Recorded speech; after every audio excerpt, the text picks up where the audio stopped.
기도하시겠습니다.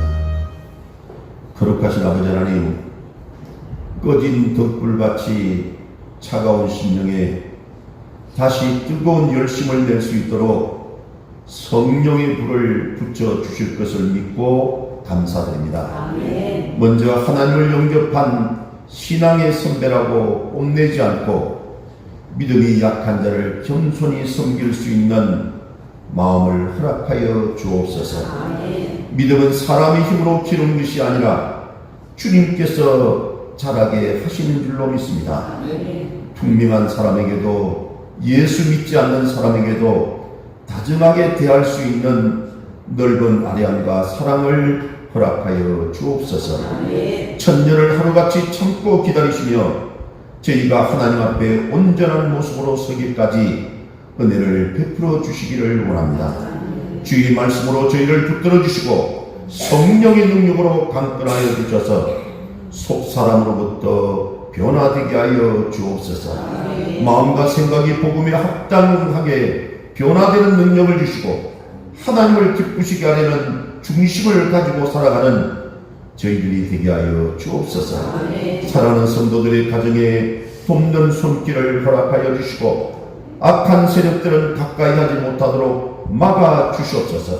우리 사랑하는 성도들의 자녀들에게 은혜를 베풀어 주시오며 우리 성도들 모두에게 여름의 이 무더위를 이기고 모든 문제를 이기고 귀한 시간을 소중하게 보낼 수 있도록 지혜를 주시고 하고 싶은 일보다 해야 할 일을 즐겁게 감당할 수 있는 능력을 주시옵소서.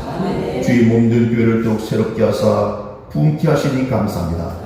오늘 또 이 예배가에 나온 우리 사랑하는 성도님들을 붙잡아 주시고 은혜와 성령으로 충만케 하여 주옵소서. 예수님 이름으로 기도드리옵나이다. 아멘. 아멘. 할렐루야. 아멘. 주 안에서 평안하셨습니까? 정말 지루한 장마와 무더운 날씨가 계속되고 있습니다. 저는 이 몸이 좀 이렇게 좋게 변을 건장하고 나쁘게 변을 뚱뚱하다 보니까 여름이 정말 고통스럽습니다. 에어컨이 없으면 견디기 힘든데 에어컨을 많이 켜다 보니까 또 이렇게 목감기가 왔습니다. 여러분 이해해 주시고요. 혹시 여러분 감기 오신 분들 아무튼 건강관리 잘 하셔서 빨리 회복하시고 주님 은혜로 승리하는 삶을 복되고 아름다운 삶을 살아가시기를 주님 이름으로 축원합니다. 아멘. 자, 우리 옆에 있는 분들 반갑게 인사합니다. 자, 우리 옆에 있는 분들 우리 반갑게 인사합니다. 샬롬. 주 안에서 평안하셨습니까? 시작. 샬롬. 주 안에서 평안하셨습니까? 아멘. 자, 우리 또 축복합시다. 사랑합니다. 축복합니다. 시작. 사랑합니다. 축복합니다. 아멘.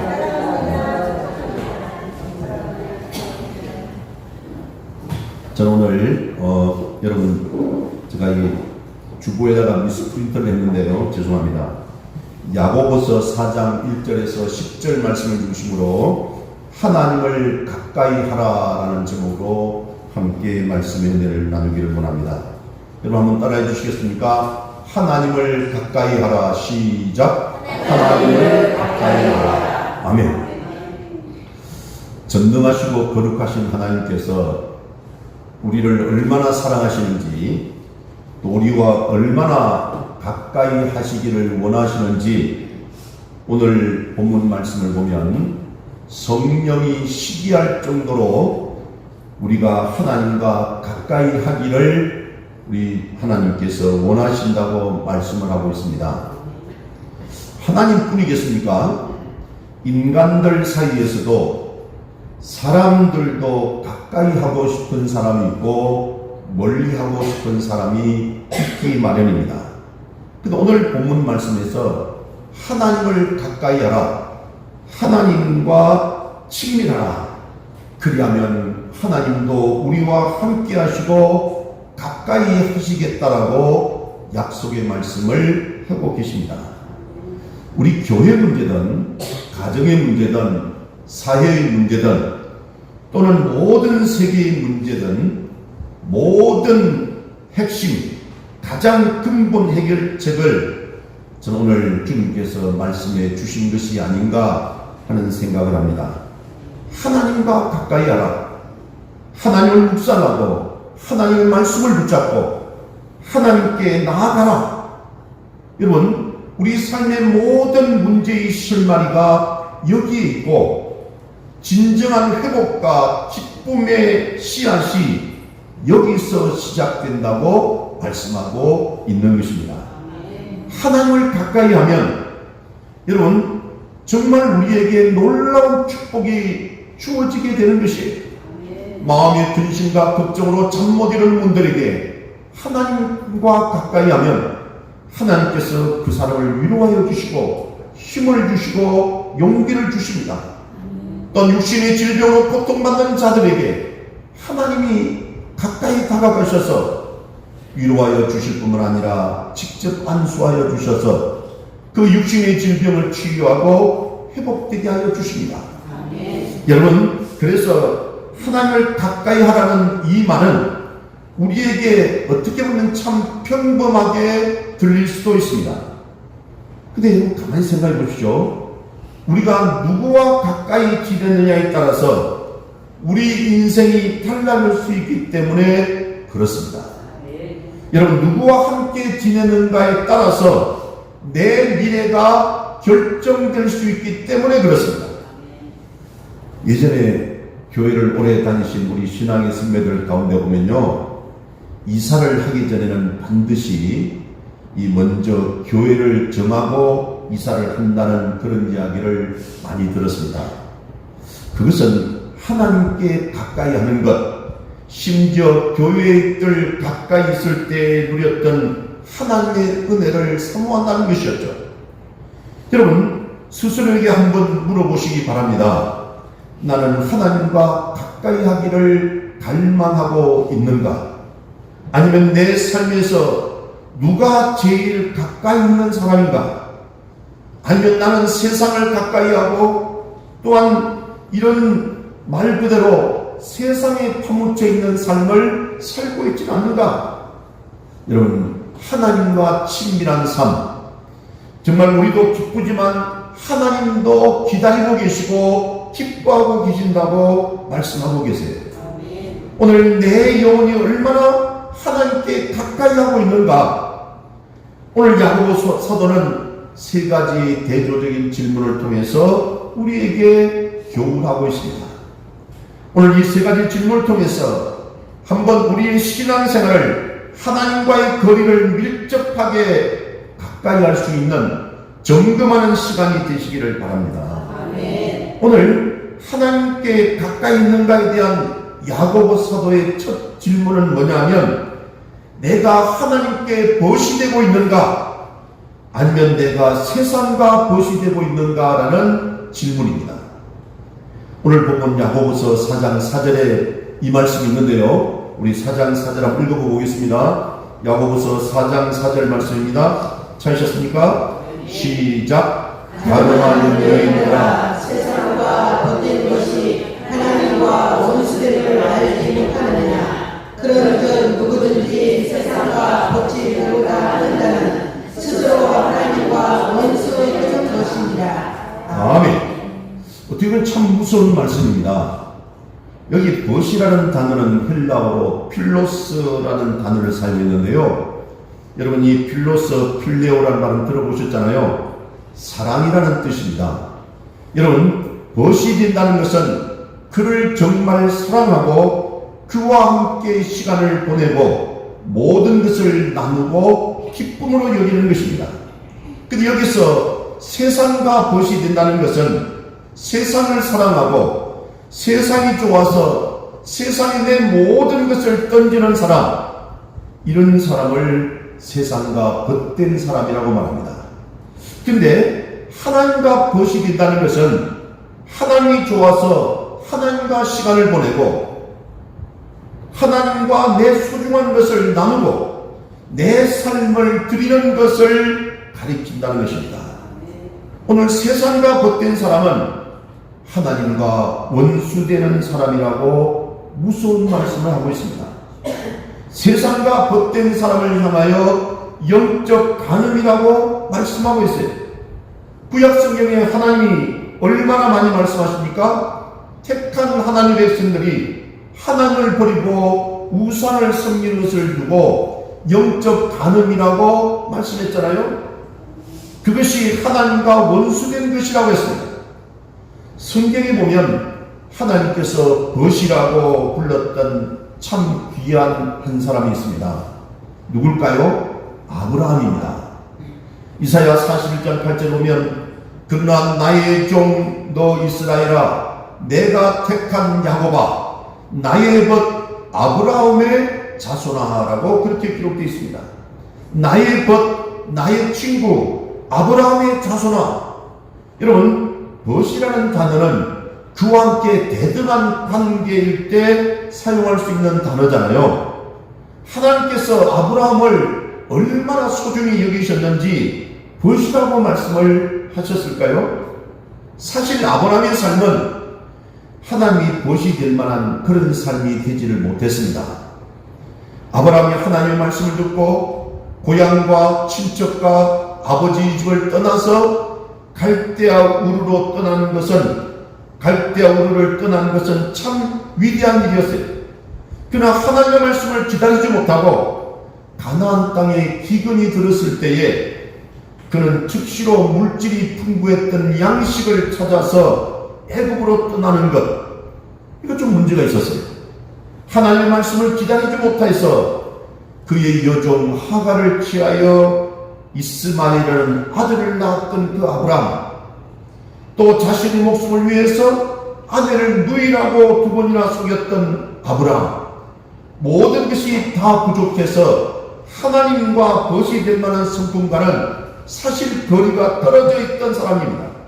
그런데 하나님께서 이렇게 연약하고 부족한 사람을 다듬으셔서 마침내 믿음의 명장, 믿음의 조상으로 만들어 주셨어요.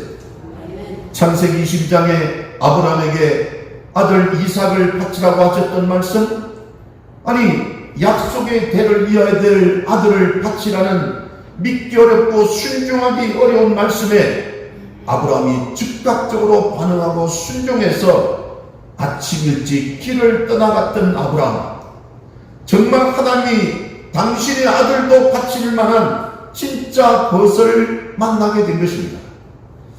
어떤 책에 이 글을 읽다 보니까 흥미로운 묵상을 해놓은 것이 있었습니다. 하나님께서 당신의 아들 예수 그리스도가 십자가에 돌아가셨을 때 누가 제일 가슴이 아팠을까요?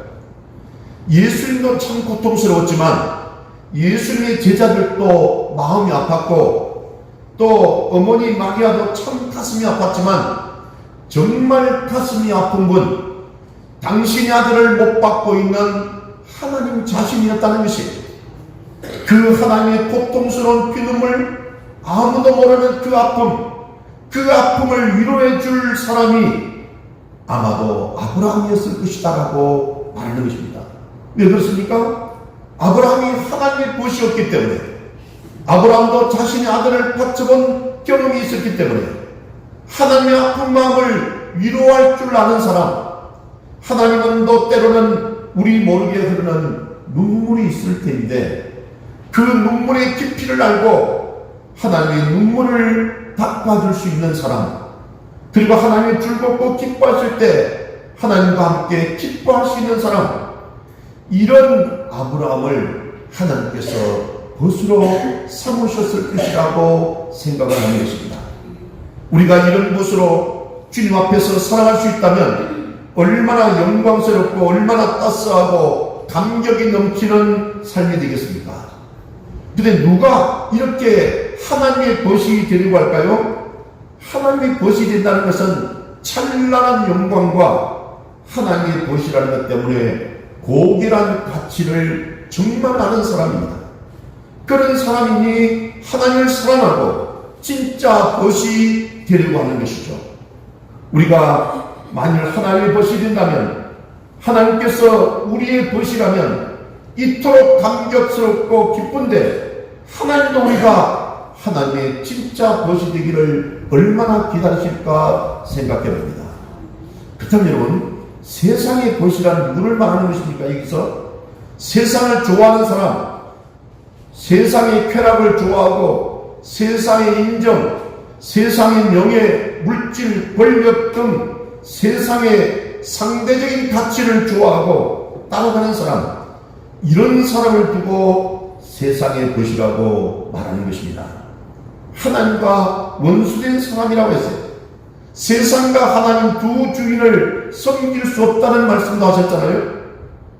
우리는 그렇게 말하고 싶습니다.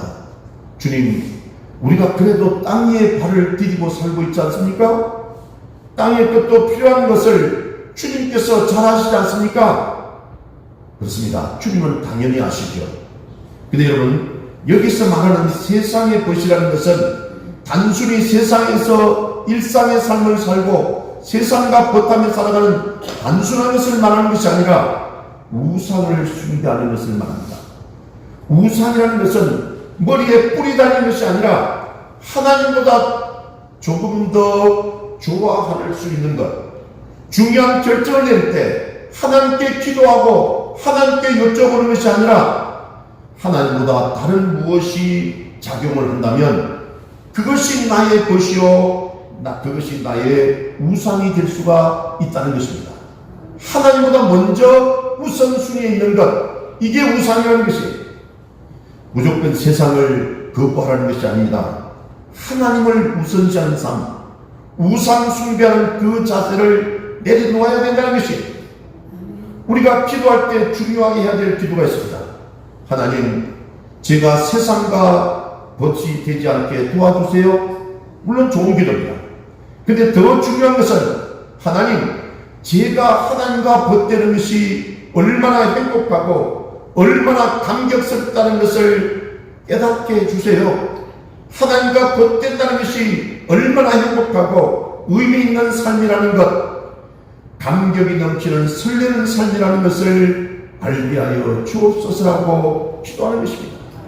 언젠가 우리가 천국에 이르게 되면 영광스러운 주님, 진짜 우리 것이 되는 하나님을 만날 날이 있을 것입니다. 제가 임종을 몇 차례 한 적이 있었는데요. 가장 이 임종하는 사람의 가장 힘든 것 중 하나가 생명을 내려놓을 때죠. 우리가 이제 이 세상의 모든 욕심, 그런 애착 다 내려놓고 세상을 떠날 때 그 사람의 태도를 보면요, 정말 어떤 것은 너무나도 아름답고 어떤 것은 너무나도 비굴하고 참 비참하다는 것을 느낄 수가 있습니다. 예를 들면 죽음이 두렵고 그 삶에 대한 애착이 남아서 주변 사람들에게 막 이렇게 매달리는 그런 모습을 볼 때 얼마나 가슴이 아픈지 몰라요. 그런데 믿음이 아주 어느 정도 경지에 오르신 분들은 저 천국의 소망을 두면서 나름대로 세상에 대한 애착, 욕심 다 내려놓고 우리 천국에서 다시 만나자마는 그런 사람을 볼 때 우리 얼마나 그분이 경외스럽고 존경스럽고 얼마나 감사하고 아름다운지 모릅니다. 그렇습니다. 땅에서도 빛 대신 하나님과 친밀한 교제가 있지만 저 천국의 소망을 두고 천국에 갈 때 이 땅에서 누리지 못했던 놀라운 은혜와 안식을 우리가 누릴 수 있기 때문에 그런 것입니다. 그것이 이 땅에서의 모든 싸움, 모든 다툼을 이겨낼 수 있는 진짜 비밀이라고 말씀하고 있는 것이, 원하기는 하나님을 가까이 하고 하나님의 벗이 되는 여러분이 되시기를 축복합니다. 두 번째 질문은 하나님과 가까이 하는가에 대한 그 두 번째 진단 질문이 이겁니다. 교만으로 살아가는가, 겸손으로 살아가는가. 하나님이 가장 싫어하는 것이 교만이라는 사실입니다. 인간을 타락시킨 주범이 교만이라는 사실을 너무나도 잘 알고 있습니다. 오늘 보면 야고보서 4장 6절에 그 말씀이 있습니다. 우리 4장 6절 말씀 읽어봅니다. 찾으셨죠? 자, 시작. 그러나 더욱 큰 은혜를 주시나니 그러므로 일렀으되 하나님이 교만한 자를 물리치시고 겸손한 자에게 은혜를 주신다 하셨느니라. 아멘. 하나님이 교만한 자를 그냥 두고 보시지를 않는다는 말씀입니다. 겸손한 자에게는 특별한 은혜를 주시는 주님. 이 말씀이 배경이 되는 것은 구약성경 잠언 3장 34절을 보면 진실로 그는 거만한 자를 비우셨으며 겸손한 자에게 은혜를 베푸시다니라고 기록되어 있습니다. 거만한 자, 교만한 자는 자기 자신이 제일이라고 누가 감히 나를 건드냐고 하지만, 거만한 자, 교만한 자를 향한 하나님의 반응은 무엇이라고요? 비웃으시는 하나님이라는 것입니다. 교만과 거만은 여기서 끝나지 않습니다. 베드로 사도는 이렇게 말합니다. 베드로전서 5장 5절에 하나님은 교만한 자를 대적하시되 겸손한 자들에게는 은혜를 주시느니라 그랬어요. 왜 이렇게 성경 전체에서 교만과 겸손을 이토록 강조할까요? 그 교만은 인간을 타락시킨 주범이고, 겸손은 인간이 회복되었을 때 나타나는 바른 성품이기 때문에 그렇습니다. 진짜 신자, 하나님 앞에서 참 신자를 바라보게 되었을 때 하나님 앞에서 교만이 주인 노릇하는가, 겸손이 다스리고 있는가, 이게 중요하다는 것입니다. 교만이 근본적으로 죄라는 것은 하나님이 없다고 생각하는 사람, 내가 주인이라고 생각하는 사람, 그에게서 나오는 말과 가치와 행동이 다 교만이라고 말할 수가 있는 것입니다. 겸손이라는 것은 무엇입니까? 하나님 앞에서 내 자신을 발견하고 하나님 앞에서 낮아지는 자세로, 세상에서도 낮아지는 자세로 살아가는 사람, 그 사람의 말과 행동과 태도, 이런 모든 것들을 겸손이라고 합니다. 이런 교만한 사람들을 위해서 하나님께서 비웃으신다는 사실을 우리가 가슴에 새기시기를 바랍니다. 교만하고 거만한 사람은 세상에 자식밖에 없다고 생각합니다. 오늘 야고보 사도가 이렇게 겸손과 교만을 말하는 것은 특별합니다. 야고보 사도 여러분 아시다시피 예수님의 동생이잖아요. 어쩌면 야고보는 내가 예수님의 동생인데 라고 하면서 가장 교만할 수 있는 사람이 아닐까요? 예수님의 제자들은 기껏 예수님과 3년 동안 살았잖아요. 근데 야고보는 나는 형과 함께 30년을 살았던 사람인데 라고 하면서 자신의 기득권을 주장할 수 있는 사람이었겠죠. 하지만 그는 그렇게 하지 않았습니다. 겸손으로 나아가라, 하나님께 함께하기를 원하는가, 겸손으로 나아가라고 말하는 것입니다. 여기서 겸손이라는 것은 단순한 윤리도덕을 말하는 것이 아닙니다. 창조주 하나님 앞에 내 자신을 발견한 사람, 그리고 낮아지고 더 낮아지는 사람, 피조물이 당연히 살아가야 될 그 모습이 바로 겸손이라는 것입니다. 그리스도인의 새로운 품격이 바로 겸손이라는 단어로 나올 수 있는 것이에요. 제가 말씀을 묵상하다가 교만과 겸손을 한 단어로 표현하면 뭘까? 그렇습니다. 교만은 주인의식, 겸손은 주인의식이라는 생각이 와닿았습니다. 교만이라는 것은 내가 주인이라는 주인의식에서 비롯되는 것이 교만이라 할 수 있습니다. 겸손이라는 것은 예수님이 나의 주인이라는 주인의식에서 비롯된 마음이라고 말할 수 있겠죠. 가끔 교회 생활을 할 때도 교회는 내가 지켜야 된다, 교회는 우리가 지켜야 된다 라고 말하는 분이 계십니다. 물론 세상적으로 보면 참으로 감사한 말씀입니다. 그러나 교회는 하나님이 친히 세우시고 하나님이 친히 지켜나가시는 것입니다. 우리는 하나님의 공동체에 일원된 몸으로 우리에게 주어진 사명을 사랑으로 겸손으로 잘 섬기는 것이에요. 이 교회는 목사 것도 아니에요, 성도들 것도 아니에요, 하나님의 것입니다. 그러니까 다 내려놓고 때로는 우리가 이 세상을 떠날 때는 미련씩 가는 것처럼 목사들도 여기서 은퇴를 하고 한다 할지라도 다 내려놓고 가야 되는 것이에요. 이게 개인 것이 아니에요. 어떤 분은 착각해요. 이게 자기 교회라는 것이에요. 자기 아들에게 세습해요. 그리고 누릴 것 다 누리고 받을 것 다 받고 은퇴할 때도 몇십 없이 은퇴 자금을 가지고 자기들이 잘 먹고 잘 사는 거예요. 여러분, 교회는요 어느 누구 특정인의 것이 아닙니다. 하나님의 것이에요. 그 하나님의 것을 어느 누구도 함부로 할 수 없는 것이, 재정도 마찬가지고 모든 운영도 하나님의 방법으로 해야 되는 것입니다. 그렇게 잘 섬기다가 이름도 없이 빚도 없이 살아가고 나아갈 때 하나님이 그때서 알아주시는 것이, 여러분 겸손으로 허리를 동이시기를 바랍니다. 여러분 시편 기도도 부탁합니다. 하나님을 가까이함이 내게 복이라고 했어요. 원하기를 하나님을 가까이하고 교만하지 아니하고 겸손으로 허리를 동이는 여러분 되시기를 축복합니다. 마지막 세 번째, 하나님과 가까이 하는가, 세 번째 진단 질문입니다.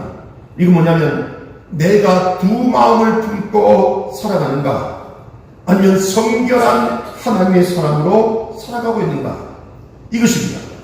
야고보는 오늘 구체적으로 하나님과 가까이 하기 위해서 주는 명령이 있습니다. 그게 야고보서 4장 8절에 그 말씀이 있습니다. 우리 야고보서 4장 8절 읽어보겠습니다. 찾으셨죠? 시작. 하나님을 가까이 하라. 그리하면 너희를 가까이 하시리라. 죄인들아 손을 깨끗이 하라. 두 마음을 품은 자들아 마음을 성결하게 하라. 아멘. 그렇습니다. 두 마음을 품은 사람, 또 성결한 사람에 대해서 지금 비교하고 비유하고 있습니다. 두 마음을 품는다는 것은 하나님도 따르고 세상도 따라가는 사람을 말하고, 성결한 사람은 다른 말로 하면 오직 한 마음을 품는 사람이라고 할 수가 있습니다. 두 마음을 품지 말고 성결하는 것은 구약 성경에 천만이 들려진 메시지입니다.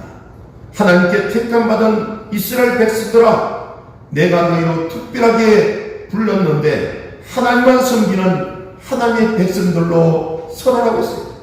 그런데 그 당시 구약에 나오는 이스라엘 백성들은 끊임없이 우상을 숭배했고 하나님을 섬기고 땅 위에서 풍요를 가져들 우상을 동시에 섬기는 두 마음을 품은 사람들이었습니다. 그래서 그것을 보고 영적 다른 자들이라고 그렇게 하나님께서 야단치고 외치고 있는 것입니다. 구약에서 이렇게 두 마음을 품었던 인물의 대명사가 있다면 저는 야곱이라고 생각합니다. 언제나 자기가 주인이 되어서 살았던 한 사람, 비굴하면서 자기의 유익을 위해서 목숨도 아까워지 않았던 그 사람, 이런 야곱을 하나님께서 긍휼히 여기시고 용서해 주셨습니다. 그에게 찾아오셔서 야곱강에서 만나주신 하나님, 고통스러운 형 예수와의 문제 다 해결되었고 많은 물질, 많은 자녀를 주시고 거부되게 하신 하나님, 이 정도의 고난과 축복을 받았다면 이제는 하나님 앞에 나아가 이 땅에서 하나님을 위해서 불태우며 살다 가야 되는데, 지금 야곱이 머물고 있었던 곳은 세겜이라는 곳이었어요. 하나님과 약속의 땅 베델로 가겠다고 분명히 약속해 놓고 세겜에 머물렀던 야곱은 그것이 좋았어요. 사람들의 인정과 존경을 받고 노를 평안하게 누리고 부를 누리고 명예를 누리고 싶고 다 평안할 것 같았기 때문입니다. 하나님을 잊어버린 것도 아니고 하나님도 추구하고 세겜 땅에 깊이 뿌리를 내리고 있었던 그 야곱, 두 마음을 품었던 대명사였죠. 그 야곱은 더 큰 위기를 만납니다. 세겜에 그 있는 그 족장의 아들이 여러분 알다시피 그 야곱의 딸을 강간하고, 그것도 야곱 아들들이 세겜 부족들을 속여서 그들을 다 죽여버리고 정말 목숨을 건 치열한 전투가 전쟁이 시작되는 그 순간에 하나님께서 야곱을 보호해 주셨어요. 여러분 그렇습니다. 우리는 야곱처럼 두 마음을 품어서는 안 되는 것이에요. 원하기는 두 마음을 품고 우상 숭배하지 마시고 성결한 사람으로, 정직한 사람으로, 하나님 기뻐하시는 사람으로 살아가시기를 축복합니다. 아멘. 오늘 우리 야고보서를 통해서 우리가 가슴에 새겨야 될 하나님의 구체적인 그런 삶의 실천에 대한 말씀을 들었습니다. 하나님과 가까이 하라. 그리하면 하나님이 가까이 하시리라. 하나님과 친밀하라고 했어요. 스스로에게 한번 물어보시기 바랍니다. 나는 누구와 가까이 하고 있는가? 하나님과 가까이 하면서 정말 기쁨을 누리고 있는가? 또 그 깊은 사랑을 누리고 있는가? 여러분 그래야 하나님을 더 가까이 할 수 있는 거 아닙니까? 사실 우리는 하나님과 감히 가까이 할 수 없는 존재였죠. 예수님이 이 세상에 오셔서 십자가에 대신 죽어주셨기 때문에 하나님과의 막힌 담이 헐어지고 무너진 담은 연결해 주셨기 때문에 우리가 하나님 앞에 가까이 할 수가 있는 것입니다. 예수님과 가까이 하는 것이 하나님과 가까이 하는 것입니다. 주님께서 우리에게 먼저 오셔서 말씀해 주시고 찾아오셔서 위로해 주시고 우리를 구원해 주셨습니다. 주님의 그 주파수로 주님의 마음을 우리에게 보여주신 예수님, 그 주님의 말씀에 귀를 기울일 때마다 그 마음의 주파수가 우리 마음의 주파수에 새겨지게 되는 것이죠. 우리가 찬양할 때, 기도할 때, 예배드릴 때 그 주님의 마음의 주파수가 우리 마음에 새겨지게 될 것입니다. 그때 우리는 더 주님을 사랑하게 될 것이고 더 주님을 닮아가게 될 것입니다. 주님을 가까이 하라. 그리하면 하나님도 가까이 하시리라고 했어요. 땅 위에서는 이 주님을 희미하게 볼 것이지만 그러나 저와 여러분이 언젠가 천국에 이르게 될 때는 얼굴과 얼굴을 맞대고 우리 주님을 만날 날이 곧 오지 않겠습니까? 우리 주님께서 우리에게 모든 인생의 문제, 모든 가정과 모든 사회와 나라의 문제에 대한 한 가지 근본 문제에 대한 해결책을 저는 제시해 주었다고 생각합니다. 그게 뭐라고요? 하나님을 가까이 하라는 것입니다. 한번 점검해 보시기 바랍니다. 나는 하나님의 벗으로 살기를 좋아하는가? 세상의 벗으로 살기를 좋아하는가? 두 번째는 내가 주인이 되는 내 주인의식 교만으로 사는가? 주님을 믿고 주님이 주인이 되는 그런 겸손으로 사는가? 세 번째는 내 마음속에 여전히 하나님과 세상에 대한 두 마음을 품고 있는가? 아니면 성결한 하나님의 사람으로 살고 있는가를 한번 스스로에게 물어보시길 바랍니다. 그리하여 하나님과 더 가까이 하시고 하나님의 사랑을 받으시고 하나님의 놀라운 축복을 받는 귀한 여러분 되시기를 바랍니다.